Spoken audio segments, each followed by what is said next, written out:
ప్రేమ స్వరూపులారా,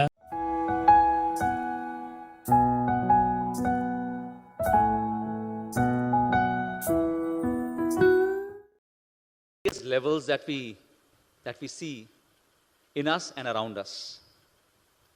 Swami says there are 6 different levels of an individual. Some individuals will look at you from what you possess. कितना माल वाला है, कितना बड़ा गाड़ी है, कितना ऊंचा बंगला है. Swami says that is the lowest level of vision. That is the lowest animal level of vision. You can't go further down than that. But some people will look beyond that and say, he's young or old, good looking, smart looking, he has hair or he's half bald. You look at that level, at the bodily level, good looking, bad looking. Swami says, second level of vision. You are a little better, but you are still quite worse. You're still at the animal level. And some people say, okay, what he has or what his body is like doesn't really matter. What is important is his mind, how he thinks. Right? What is his way of thinking? Where is he oriented? That is the third level of looking, of the vision. Swami says beyond that, some people don't even at all these 3 levels. They look at your intelligence and say, whatever he may be way of thinking, but how intelligent he is, how he is able to discriminate between good and bad, right and wrong, how he is able to analyze every aspect and bring that in a succinct fashion in front of others, that intelligence actually is more important.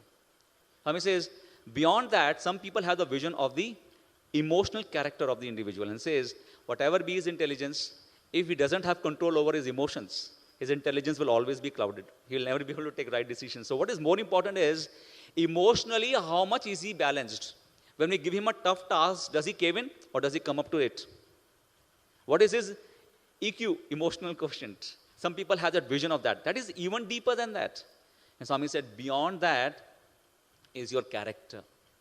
Some people say, all this is not important. What essentially you are, what is your fundamental character, that is most important. Some people have even a deeper vision than that, and they say, what is the character of this particular individual? That is more important. Swami said, there are only a few who will go beyond that and look at the same Atmic source which is there in you and that individual. And say, all said and done, even that character is changing all the time. The real thing is that he has divinity within him as I have divinity within me. He and I are one. So sometimes we may have to judge ourselves and say, if I really want to go back to that one particular source, which is Bhagwan Baba, do I have that vision of unity or not?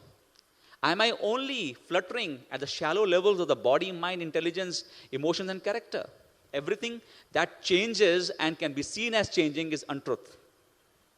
Swami says, discrimination is very important. Please remember, whatever you can see as changing is untruth. The body is changing. Whatever we have, possessions keep changing. The body keeps changing. The mind keeps changing. Emotions keep changing. Intelligence keeps changing. Even before lunch and after lunch, intelligence levels are different. Is it not? Emotions keep changing. Even character keeps changing. Just before the level of the Atma is the character. But just imagine a highway robber called Ratnakara became the Adi Kavi Valmiki. And a Brahma Rishi called Vishwamitra, he got embroiled with Menaka and he became a family householder. Then what can you talk about the judgment of anybody else in terms of anything? You can only judge yourself. You can only judge yourself. And that is why let us always stand in judgment only. My